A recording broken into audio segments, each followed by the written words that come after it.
அரக்கனவன் பேசும் ஆங்காரமத்தனைக்கும் இரக்கமுள்ள எம்பெருமாள் எழுந்தார் படைக்கெனவே படைக்கு ஈவர் நடக்க பார்த்து விபூஷணனும் அடைக்கலாம் என்று அவர் வாதம் சேர்ந்தார்கான் சேர்ந்த உடனே திருமால் மனமகிழ்ந்து ஓர்ந்த படையோடு உடனுத்தம் செய்திடவே அரக்கன் படையும் அச்சுதனார்தன் படையும் இரக்கமில்லாது இருபேரும் சண்டையிட்டார். படை பொருதி வெல்லாமல் 10 சீரசோனு கடகரியும் தோற்று கையிழந்தான் அம்மானே 10 தலையும் பார்மீதில் அத்துவிழ மற்றோ நிகரவாம் மாய திருநெடுமால் அரக்கனுட உயிர் அங்குமிங்கும் நிற்கையிலே இரக்கமுடன் நின்று அங்கு ஏதுரைத்தார் அம்மானே கேளாய் நீராவணாம் கிரேதாயோகம் தனிலே பாழாயிரணியனாய் பாரில் பிறந்திருந்தாய் உன்னிடுக்கம் கண்டு உன் புதல்வனாகி தன்னடுக்கல் வந்து உனையும் சங்காரம் செய்தேன் நான் மகனாக பிறந்து வந்தேன் நான் பாரறிய பகை நான் என்று பண்பு மீக கூறி அப்போது நீயும் அன்றுரைத்த வார்த்தையினால் இப்போது உன்னிலங்கை எல்லாம் சரமறுத்து நாணமில்லா உன்னிலங்கை நகரி தீயாலளித்து பானமொன்றால் உன்னை பாடையெய்தேன் கண்டாயே அல்லாமல் உந்தனுக்கு அங்கம் 100 எல்லோரும் வெல்லாம் ஈசன் கையிலையதும் எடுத்த பீலமும் உண்டே ஈரஞ்சு சென்னியுண்டே கடுத்த பலமுள்ள காலாட்கள் போற உண்டே இந்திரனை வென்ற ஏற்ற புதல்வருண்டே சந்திர சூரியர்கள் தன்னிடத்தில் உண்டல்லவோ 3 லோகம் தாரும் உந்தனுக்கு உண்டல்லவோ ஆணுவங்கள் பேசினையே அம்பு ஒன்றில் மாண்டதென்ன கோலு போலே உயர்ந்த கொடும்பாவி நிகழே 4 முழமல்லோ நல்லதலை ஒன்றல்லவோ என் கை வாழி எழுத்து விடதாங்காமல் உன் கை காலற்று உயிரழிந்து மாண்டாயே 10 மலை போல் பருந்தலைகள் பெற்றதெல்லாம் இத்தலத்தில் கண்டிலனே என் கையால் மாண்டாயே மாண்டாய் நீ நின்று வாசைகூற கேட்டரக்கன் ஏண்டாம் அழுப்புகிறாய் ராமனோ என்னை கொல்லுவது தம்பி என பிறந்து சத்துரு போல்தான் சமைந்து என் பிலங்களெல்லாம் எடுத்துரைத்தான் உந்தனுக்கு ஆனதால் என் உயிரை அடையாளம் பார்த்து லக்காய் ஊனமறையைதாய் உயிரழிந்தேன் அல்லாது நீயோடா என்பலங்கள் நிலை பார்த்து கொல்லுவது பேயானி போடாம் புலம்பாதே என்னிடத்தில் அப்போது மாயன் அதிக சீற்றத்தோடே ஒப்பு ஒன்று இல்லாதார் உரைப்பார் காணமானே உன்னுட தம்பியாலே உயர்நிலை அறிந்து யானோ என்னுட சரத்தால் கொண்டேன் என்னி அம்பிய அரக்கா உன்னை பின்னுக பிறப்பு தன்னில் பிறப்பு நூறோடுங்கூடி அந்யுகா தன்னில் தோன்ற அருளுவேன் உன்னை நானே என்னொரு தம்பியாலே என்னையும் கொண்டாயென்று தன்னொரு மதத்தால் நீயும் சாற்றிய அரக்கா உன்னை பின்னொரு யுகத்தில் 100 பேருடன் பிறவி செய்து இன்னொரு ஆளின் கையால் இறைந்திட செய்வேன் உன்னை. இங்கே ராவணனை கொண்டு விட்டார் ராமபாணத்தால். இப்போ இது என்ன, ராவணனை 10 தலை அவர் சொல்லுகின்றார். நான் 4 முழம், 4 முழம்னா 1 முழம் 1.5 அடி, 4 முழம்னா 6 அடி, நான் 6 அடி ஒரு தலை, அவ்வளோதான் எனக்கு இருக்குது. நீ எவ்வளவோ உயரம், நீ கோடி 4 முழம் உயரம் அப்படின்னுலாம் சொல்றார். 10 தலை. அவன் ராவணனா அவ்வளோதான், அவரெல்லாம் கொஞ்சம் உயரமா இருந்திருப்பான், அவ்வளோதான். அதிகமாக அந்த அந்த காலங்கள்லாம் 12 அடி வரைக்கும் மனிதன் இருந்திருக்குன்னா, 12 அடி உயரம் வரைக்கும் இருந்திருக்கிறான். அவ்வளோ உயரம் வேணா இருந்திருக்கலாம். 10 தலை அப்படின்னு 10 தத்துவம், 10 மலையை பாரணமகாவத்தின் 10 தத்துவம். அது 10 தத்துவத்தால் வாழ்ந்து கொண்டிருப்பவன். அவன் இசை அப்படியே அவன் அந்த இசை அந்த அந்த ராகத்திலே என்ன பண்ணுவான், சிவபெருமானை ஆட செய்கின்ற ஒரு சிறந்தவன். அவன் அழைத்தால் சிவபெருமான் வருவார். அப்படிப்பட்ட ஒரு உத்தமன், அவ்வளோ ஒரு பெரியவன் என்ன செய்கின்றான், இங்கே தவறு செய்கின்றான். என்ன தவறு செய்கின்றான்? அவன் ராமரை கொன்று அங்கே போர் செய்து கொன்று சீதாவை சீதாபிராட்டியரை தூக்கி வந்திருந்தா கூட அது பெரிய பழியாக செல்லாது. ஏன்னா கண்ணன் கூட நிறைய அந்த சிசுவாலன் எல்லாம் கொண்டுட்டு அங்கேருந்து நிறைய பேரை கூட்டு வராங்க அப்படின்னு எல்லாம் சொல்றாங்க. அதுக்கு அது பழி கிடையாது. இங்கேயும் அவரை அந்த ஏமாற்றி தெரியாம அங்கிருந்து அந்த சீதாபிராட்டியரை தூக்கிட்டு வந்துட்டான். அதனாலதான் அது பெரும் பாவம். அவனுக்கு தெரியும், ஒரு பெண்ணின் அந்த விருப்பம் இல்லாமல் நான் தொடக்கூடாது என்று அங்க இருக்கின்றான். சாபம் முனிவருடைய சாபம் நிறைய சொல்லுவாங்க. அதெல்லாம் சும்மா சாபம் அப்படியெல்லாம் கிடையவே செய்யும். யாருமே சாபம் எதுவும் இல்லை, அதெல்லாம் சும்மா, அதெல்லாம் போய் சொல்வதெல்லாம் போய். இங்கே உண்மை என்ன அப்படின்னா, அவன் 10 தத்துவமாக பிறந்தவன். அவன் அற்புதமான ஞானி ராவணன். ஏன்னா அங்கே அந்த இரணியன் தானே ராவணனா வர்றான் இல்லையா?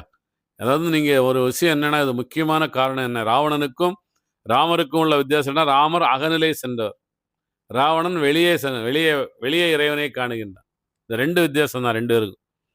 ராவணனும் உத்தமன் தான், ராமரும் உத்தமர் தான், எந்த விதமான மாற்றம் இல்லை. ஆனால் ராமர் என்ன செய்கின்றார், தனக்குள்ளாலே இறைவனை படைத்தவர். அதுதான் அவர் என்ன செய்கின்றார், எந்த ஒரு இதனால நான் நாடாக இருந்தாலும் சரி காடாக இருந்தாலும் சரி, எங்க வாழ்ந்தாலும் எனக்கு ஒன்றுதான் என்று காட்டுக்கு செல்லுகின்றார்.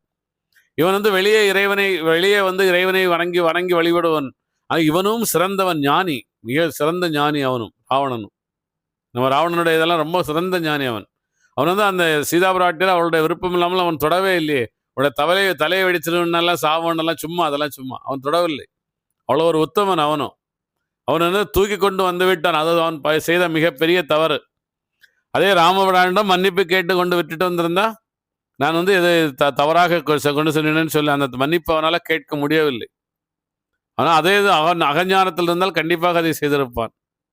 அங்கே அதனால வந்து ராவணன் அங்கே கொல்லப்படுகின்றான். ராமர் அற்புதமான தத்துவம். நம்ம வந்து நிறைய ராமரை பற்றி பேசிட்டே போகலாம். ஏன்னா ராம அப்படின்னா ஒரு அற்புதமான விஷயம்.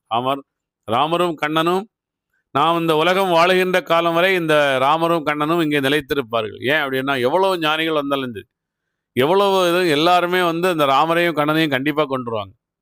இங்கே பார்த்தீங்கன்னா கண்ணன் அற்புதமான ராமரும் அப்படிதான். ஏன்னா நம்ம ராமராக வரும்போதே கடவுளாகத்தான் வருவோம். இரணியனில் அந்த பிரகலாதனாக வரும்போதே நம்ம கடவுளாகிரும். அதான் சத்தியம். அதான் கிரேதான்ற உள்ளால போகும்போதே கடவுள் தன்மை நமக்கு வந்துடும். அங்கே அவன் வந்து அந்த இரணியன் உள்ளால போகாதனால தான் அவன் என்ன செய்கின்றான், நான் மட்டும் கடவுள்னு சொல்றான். எனக்கு வந்து பலம் இருக்குது. நிறைய பேர் இன்னைக்கு அப்படிதான் வாழ்றாங்க. நான் வந்து எவ்வளோ வசதி பாரு, நான் நினைக்கிறதெல்லாம் நடக்குது. நாட்டை பிடிச்சிட்டு நாட்டை ஆண்டுட்டு இருக்கிறேன். அதை ஆண்டு எவ்வளோ பேர் என்கிட்ட காலை கழுவி குடிக்கிறாங்க, அது பண்றாங்க, இதை பண்றாங்க, எத்தனை பேர் எனக்கு காவல் காக்குறாங்கன்னு அவன் நினைத்து கொண்டிருக்கின்றான்.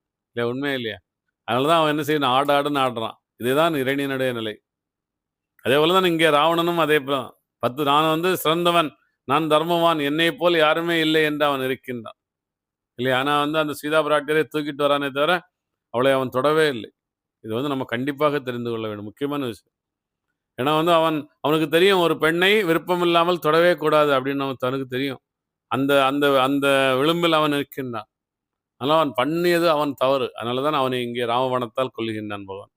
இதெல்லாம் முக்கியமான தத்துவங்கள். நம்ம கண்டிப்பாக நிறைய விஷயங்கள் தெரிஞ்சுக்கணும். அந்த அங்கேயே நீங்கள் பார்த்தீங்கன்னா குரோனிக்குன்னு அடுத்தது தான் குண்டோமசாலி. குண்டோமசாலின்னு அடுத்தது தான் தில்லைமில்லாளன் நல்ல சிவாகனன். அடுத்து தான் சூரன் சிங்கமுகாசூரன். அதுக்கு அடுத்து தான் இரணியன். அப்படியே வந்துட்டு எல்லாருமே அவங்களும் பரிணாமமாகிட்டு தான் வராங்க. ஆனால் அவங்களை என்ன செய்கிறார்கள், வெளியே கடவுளன்னு 2 தான் உண்மை. நமக்கு வந்து 7 அடுக்கு நல்ல மனம் இருக்கின்றது, 7 அடுக்கு கெட்ட மனம் இருக்கின்றது. 7 அடுக்கு நல்ல மனதில் நாம் அகத்துக்குள் சென்று அந்த 7 அடுக்கு நல்ல மனதை நாம் கடக்க முடியும். நாம் இல்லை வெளியே இறைவன் என்று நாம் அந்த 7 அடுக்கு மனதையும் கடந்தால் நாம் கலியனாக சென்று அழிந்து விடுவோம். இதுதான் உண்மைதான் சரி. கடைசி வரைக்கும் நம்ம 1000 பிறவிகள் மனிதனுக்கு தரப்படுகின்றது அப்படின்னு சொல்றாங்க.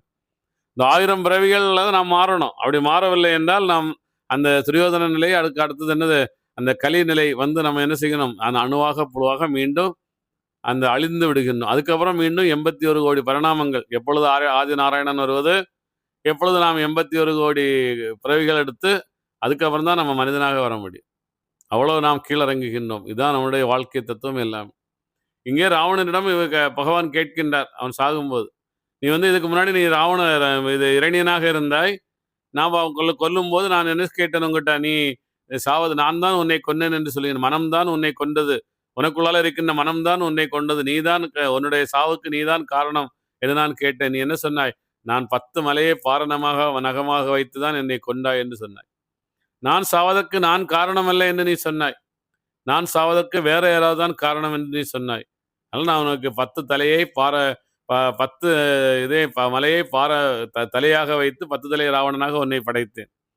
இப்பொழுது நீ என்ன செய்யினாய், என்னுடைய தம்பியாலே தான் நீ என்னை கொல்லவில்லை, என்னுடைய நான் செய்த தவறால் நான் சாகவில்லை, என்னுடைய தம்பி உன்னுடைய உயர்நிலை தெரிந்து அவன் சொன்னதனால் தான் நீ என்னை கொண்டாய் என்று சொல்லுகின்றான். இந்த ஒரு விஷயம் நம்ம கண்டிப்பாக, நம்மளுடைய வாழ்வும் நம்மளுடைய தாழ்வும் நம்ம தான், எல்லாமே நம்ம தான். நம்மை நாமே தான் படைக்கின்றோம். நம்முடைய உயிர் மனம்தான் பிறவி செய்கின்றது. நம்முடைய உயிர் பிறப்பதே இல்லை. நமக்குள்ளாலே உயிராகிய சிரமம் பிறப்பதில்லை. மனம்தான் உடலெடுக்கின்றது. நல்ல ஞாபகம் வச்சுக்கணும். மனம்தான் உடலெடுக்கின்றது. உயிர் எப்பொழுதுமே பிறப்பதில்லை. அப்போ வந்து மனம்தான் மனதுக்கு நம்ம இப்படி நாம் சாகும்போது என்ன மனநிலையில் இருக்கின்றோமோ அதால் நமக்கு அடுத்த ஜென்மம் அமைகின்றது. நான் எல்லா உயிரும் இறைவன், நானும் இறைவன் என்ற அந்த மனதுக்குள்ளாலே கொண்டு வந்து அந்த இறைவனை நாம் நமக்குள்ளாலே படத்தாச்சுன்னா நாம் இறைவனாக பரபிரமமாக ஆகிவிடுவோம். அது நமக்கு பிறவி கிடையாது. இதுதான் உண்மை, இதுதான் சத்தியம்.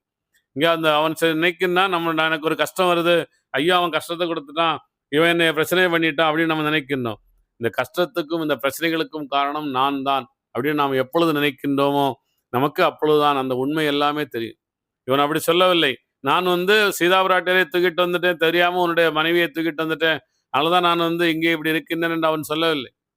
அதனாலதான் நான் இங்கே விழுந்து கிடக்கின்றேன் என்று சொல்லவில்லை. அவன் என்ன சொல்லுகின்றான்? என்னுடைய தம்பி உன்னை உயர்நிலை சொல்லி நீ என்னை அடித்து கொண்டு விட்டாய் என்று சொல்லுகின்றான். இதுதான் வந்து ரொம்ப ரொம்ப ரொம்ப ரொம்ப முக்கியமான பிரச்சனை. எல்லாத்துக்குமே காரணம் அதுதான். அப்போ நாம நம்மளுடைய வாழ்வுக்கும் நம்மளுடைய அந்த தாழ்வுக்கும் காரணம் நாமே என்பதை நாம் முதல்ல நம்ம கொண்டு வரோம். அப்புறம் நாம் என்ன செய்யணும்? இந்த இந்த ராமரை போல நாம் வாழ வேண்டும். எப்படின்னா எந்த ஒரு பெண்ணையும் விருப்பமில்லை அவர்கள் அருகில் கூட நாம் சென்று விடக்கூடாது. அவர்களும் ஒரு பார்வை கூட அவர்கள் வேண்டாம் என்று சொன்னால் நாம் பார்க்கவே கூடாது. வேண்டாம் அப்படின்னு வந்துடணும். ஏன்னா அதுக்கப்புறம் அவர்கள் நிழலு கூட நம்ம மேலே படவே கூடாது. இது வந்து வாழ்க்கையில் நம்ம கண்டிப்பாக தெரிஞ்சுக்கணும். முக்கியமான விஷயம்.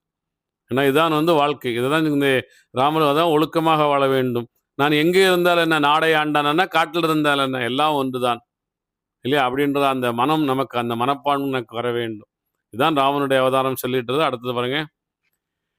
என்னுடைய தம்பியாலே என்னுயிரை அளித்தாய் நீ, உன்னுடைய அம்பால் உயிரழிந்தேன் அல்லாது என்னை நீ கொல்ல ஏலாது என உரைத்தாய்.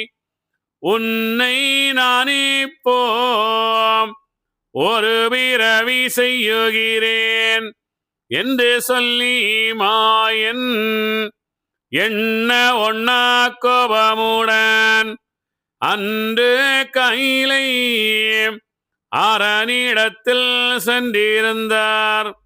முன்னுள்ளதுண்டோம் ஓரிரண்டு உள்ளதிலே ஒன்றொரே துண்டோம் ஒரு 100 பங்கு வைத்து துவாரயுகம் வகுத்து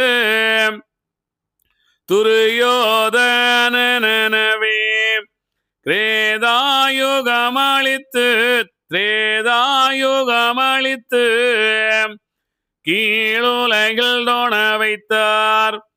பாவி பிறக்க பச்சை மால்தான் கூட தாவி பிறந்த தம்பியர்கள் மூவரையும் விபூஷணனும் நல்ல வெற்றி சாம்புவரையும் 5வரையும் பூமி அதிலே பீரவி செய்தார். மெய்குழலான மெல்லி திரௌபதியாய் அம்மை திருக்குழலில் அமர்ந்திருந்த ஒரு சடையை நன்மை விபூஷணனுக்கு நல்ல மகளாக்கி வைத்து அரக்கர் குல மறுத்து அம்மை எழுந்தருளி இரக்கர் ஊரமேகி இருக்கும் அந்த நாளையிலே தோழியாய் முன்னமைத்த துய்ய சீரு சடையை நாளிகை தன்னில் நாதன் பீரவி செய்தார். பின்னும் அந்த மாயன் பெரியோனடி வணங்கி நின்று கரங்குவித்து நெடியோனூரைத்தனராம் 70 வெள்ளம் ஏற்ற வானரங்களுடன் முழுதோம் இலங்கை முடித்து நான் நிற்கையிலே என் படைகளான 70 வெள்ளமதிலும் உன் படைகளெல்லாம் உயிரழிந்தாரெனவே ஆராய்ந்து என் படையை அளவிட்டு நிற்கையிலே தோராத மன்னன் துடியான சேவகன்தான் ஒரு வந்தனை காணேன் உடனே மரளிதனை வருக அழைத்து வகையேது என கேட்க நான் இல்லை என்றே நமன்தான் மீக உரைக்க ஏனில்லை என்று இறுக்கி நான் கேட்கையிலே ஐயாவே உம்முடைய ஆளான வீரனைதான் கையாளமுள்ள கும்பகர்ணன் ஒரு சமரில் பிடித்து நசுக்கி பிசைந்து தீலகமிட்டான். அடுத்து நின்று பார்த்து அரக்கனவன் உயிரை கொண்டேகினானும் கொடு நரகில் வைத்திருக்கு என்றேதான் மரளி இத்தனையும் சொன்னான்கான். ஆனதால் கும்ப கர்ணனவந்தனையும் ஈனமுள்ள கஞ்சன் என படையும் யுகத்தில் என்றேதான் மாயன் இதுரைக்க ஈஸ்வரரும் அன்றேதான் கும்பனையும் அப்படியேதான் படைத்தார். செந்தமிழ் சென்மாயன் சிவனாரையும் பணிந்து எந்தனுக்கு ஏற்ற ஈரஞ்சாயிரம் அடவை கன்னியராய் எந்தனுக்கு கவரியிட நீர்வடையும் பன்னீர் குணம் போல் பைம்பொன் நிறத்தக்கவராய் ஆயர் குலத்தில் அநேகமடவாரை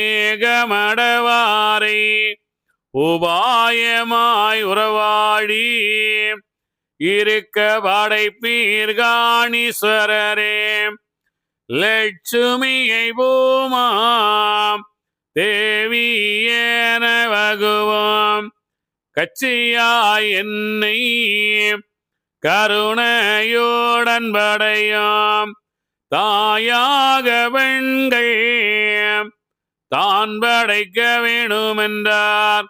படைத்த சடமதுக்கு பரமனுயிர் கொடுக்க சடத்தை மிக எழுப்பி தான் அனுப்பி ஈஸ்வரரும் துவாபராயுகமெனவே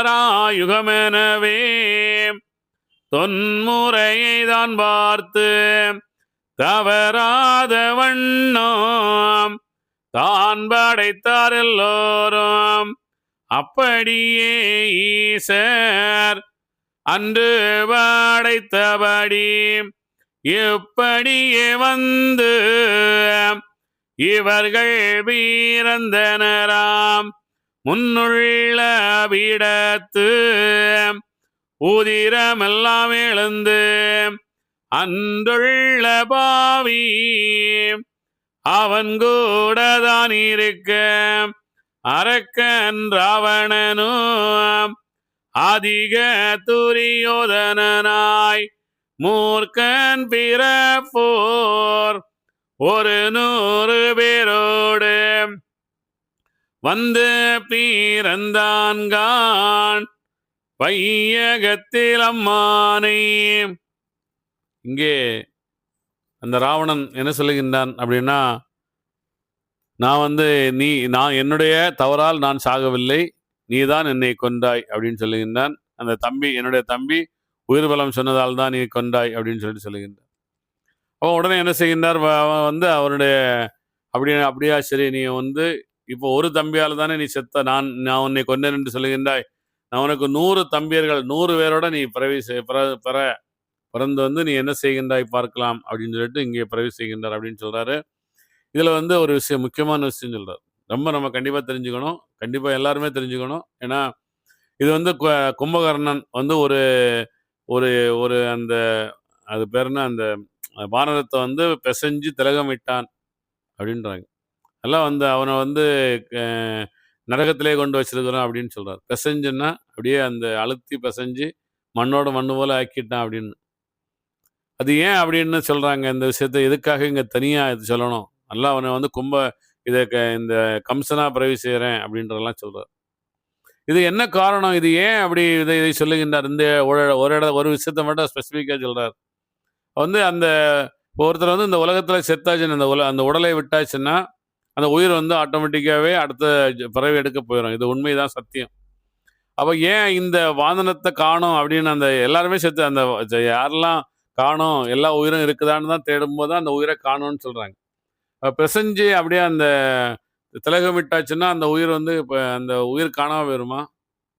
இல்ல இதெல்லாம் ரொம்ப கண்டிப்பா ஏதோ ஒரு விஷயத்த இங்கே அவர் சொல்லுகிறார். ஏதோ ஒரு விஷயம் சொல்லணும் அப்படின்றதுக்காக அவரு வித்தியாசமா சொல்லணும்னு சொல்றாரா அப்படின்றது தெரியல. ஏன்னா இது வந்து எந்த ராமாயணத்திலயுமே இது இல்ல. அப்ப வந்து நம்ம இது எப்படியோ இது அரிகவலசர் சொல்றாரு. இது ஐயா வைகுண்டர் சொல்லி தான் சொல்றாரா அப்படின்றது நமக்கு தெரியல. ஏன்னா அங்கேயே அவன் நசுக்கி அந்த கும்பகர்ணன் ரொம்ப நல்லவன். அவன் வந்து அவனுக்கு ராவணன்ட்ட சொல்றான், "நீ வந்து அடுத்தவன் பொண்டாட்டிய தூக்கிட்டது தவறு" அப்படின்னுலாம் சொல்றாரு. "நீ அவள கொண்டு போய் விட்டு ராமர்ட்ட மன்னிப்பு கேளுன்னுலாம் சொல்றாருன்னுலாம்" சொல்றாங்க. அதனால இங்க அந்த அந்த வானரத்தை பிசைந்து திலகமிட்டான் அப்படின்னு சொல்லிட்டு இங்கே அந்த கஞ்சனுக்கு ஒரு காரணத்தை சொல்லுகின்றார் பகவான். இது நமக்கு என்னன்னு புரியல. ஆனா இதுல இன்னொரு முக்கியமான விஷயம் என்னன்னா, எந்த உயிராக இருந்தாலும் சரி. இப்ப வந்து அவன் இந்த உடல் வந்து இந்த உலகத்துல அழிஞ்சிருதான் உண்மைதான். ஆனா அது என்ன செய்யணும்? ஒண்ணு மண்ணுக்கு மண்ணாகணும். இல்லைன்னா நெருப்புக்கு இரையாகணும். ஏன்னா நெருப்புக்கு இரையாகி அந்த அந்த தீ கிளம்பு மேலவே மழையாக இந்த உலகத்தில் பெய்து அந்த பயிர்களை அந்த மண்ணுக்கு நலம் விளைவிக்கிறது அப்படின்னு சொல்றாங்க. அந்த மண்ணுடன் மண்ணாவது என்னதுன்னா, அந்த மண்ணுடன் இந்த நம்ம இந்த மண்ணால வந்திருக்கின்றோம். அந்த கடமையை தீர்ப்பதற்காக இந்த மண்ணுடன் மண்ணாகின்றது அப்படின்னு சொன்னாங்க. இது 2மே இல்லாம அவன் பிசைந்து திலகமிட்ட காரணத்தினால் அப்படி ஆச்சுன்றத வந்து ஒரு சில விஷயத்த இதில சொல்லிட்டு வராங்க. இது நமக்கு எந்த அளவு உண்மை, இது என்னன்னு புரியல. ஏன்னா, இதெல்லாம் வந்து இதெல்லாம் நம்ம எப்படி எடுத்துக்கணும்? இன்னைக்குள்ள காலத்துக்கு இது என்ன? எதுக்காக இதெல்லாம் சொல்லுகின்றார்? இதெல்லாம் நீங்க ஒண்ணுமே இல்ல. சும்மா இதெல்லாம் வந்து ஒரு கதையா அப்படி சொல்லிட்டு இதெல்லாம் எங்கே நடக்கின்றது? இதெல்லாம் நம்ம ஐயோன்னு நம்ம யோசனை பண்ணிட்டு உட்காந்துக்க வேண்டிய அவசியம் எல்லாம் இல்லவே இல்ல. எல்லாம் தெரிந்து கொள்ள வேண்டியது ராமருடைய தத்துவங்கள் அவ்வளோதான். ராமபிரான் வந்தார். அவர் வந்து என்ன செய்தார், அந்த இது சீதா பிராட்டியாரை அங்கே இது இந்த நெருப்புக்குள் சென்று வரவைக்கின்றார் அப்படின்னுலாம் சொல்லுவாங்க. அதுக்கப்புறம் அவர் வந்து இங்க ஆண்டு கொண்டிருக்கும்போது அந்த ஒரு வண்ணான் அடுத்த அடுத்தவன் தூக்கிட்டு போனவளெல்லாம் கூட்டு வந்து குடும்பம் நடத்துறதுக்கு நான் என்ன ஒரு அவ்வளவு மோசமானவனா என்று சொன்ன ஒரு காரணத்துக்காக அந்த அன்னையை அவர் வந்து அங்கே அந்த காட்டுக்கு கொல்ல சொல்லுகின்றார் அப்படின்றதெல்லாம் நம்ம கதையில வரும். அதெல்லாம் ராமபிரான்னு ஒரு முக்கியம்னா, நான் அரசனாக இருந்தால் அரசனாக சரியாக காரணமாக இருக்க வேண்டும். ஒரு உதாரணகர்த்தாவாக அரசனாக இருக்க வேண்டும் அப்படிங்கிறதுக்காக அதை செய்கின்றார். இதெல்லாம் நம்ம ராமருடைய அவதாரம், அற்புதமான அவதாரம். ராமராக நாம் வாழ வேண்டும். நாம் எங்கே எப்படி இருக்கின்றோமோ அதை நாம் சரியாக செய்ய வேண்டும். அந்த அந்த வேலை. அதுக்காக இங்கே ராமபிரான் வந்து அற்புதமான தத்துவத்தை நமக்கு தந்து செல்லுகின்றார். மற்றபடி இங்கே அந்த இது கஞ்சன் வரப்போறது இப்படி பிசைஞ்சு திலகம் விட்டதெல்லாம் இதெல்லாம் வந்து ஒரு காரணம் இல்லாத ஒரு விஷயம். அதெல்லாம் நம்ம தள்ளி விட்டுட்டு என்ன செய்யணும்? நமக்கு ராமருடைய உண்மை தத்துவம் என்ன? ராமரை நாம் எதற்காக கடவுளாக ஏற்றுக்கொள்ளுகின்றோம்? இதுதான் ரொம்ப முக்கியமானது. ராமரை நாம் எதுக்கு கடவுளாக ஏற்றுவோம்? நான் ஒரு 4, 5 விஷயம் தான். என்ன அப்படின்னா, ஒண்ணு வந்து அவர் வந்து நான் காட்டுல இருந்தா என்ன, நாட்டுல இருந்தா என்ன? நாளைக்கு இந்த நாட்டுக்கே அரசனா நான் போறேன். ஆனா இப்பொழுது காட்டுக்கு போக சொல்லுங்க. நான் காட்டுல இருந்தாலும், நாட்டுல இருந்தாலும் எனக்கு ஒண்ணு. அந்த மனநிலை தான் ஒரு இறைவனிடம் தான் இருக்கும். வேற யாரிடமுமே இருக்காது. மற்ற யாருன்னா சண்டை போடுவாங்க. தசரதரே கொல்ல போயிருவாங்க. இல்லையா? உண்மையா இல்லையா? இதெல்லாம் அந்த பிரச்சனைகள்லாம் எழம். ஆனா இங்க ராமர் அப்படி அல்ல. அமைதியாக அவர் நான் நாட்டில் இருந்தா என்ன, காட்டில் இருந்தா என்ன அப்படின்னு அவர் கிளம்ப செல்லுகின்றார். கூட அந்த தர்ம பத்னியாகிய அந்த சீதாவும் கிளம்புகின்றார். அவருடன் அந்த லட்சுமணரும் கிளம்புகின்றார். ஆனால் லட்சுமணனும் ராமர் மேல அவர் அவ்வளோ பாசம் இந்த அண்ணன் மேல. அதனால அவருடன் கிளம்புகின்றார். இதுதான் உண்மை. அங்கே சென்று அவர் இந்த வானரங்களை அந்த நேர அங்கே பரதனுக்கு பரதனை கூப்பிட்டு எனக்கு படை அனுப்புன்னு சொல்லியிருக்கலாம். அப்படி இல்லாமல் நான் இருக்கின்ற காட்டில் எனக்கு இன்னல் நடந்திருக்கின்றது. இந்த காட்டில் உள்ள இந்த வானரங்களை அழைத்து கொண்டு நான் செல்லுகின்றேன். அங்கே சென்று ஒரு பெரிய ஒரு படையை திரட்டி கொண்டு போய் அந்த அரசனை கொன்னு அங்கே அந்த சீதா பிராட்டியரை மீட்டு வருகின்றார். இதுதான் ரொம்ப முக்கியமான கருத்துக்கள். இது ரொம்ப முக்கியமான, அதனால தான் அவர் இன்றும் இல்லை, இந்த உலகம் இருக்கும் காலம் வரை கடவுளாக அவர் நம்மில் அவர் நிற்கின்றார். அடுத்து என்ன சொல்லிட்டுறாங்கன்னு பார்ப்போம்.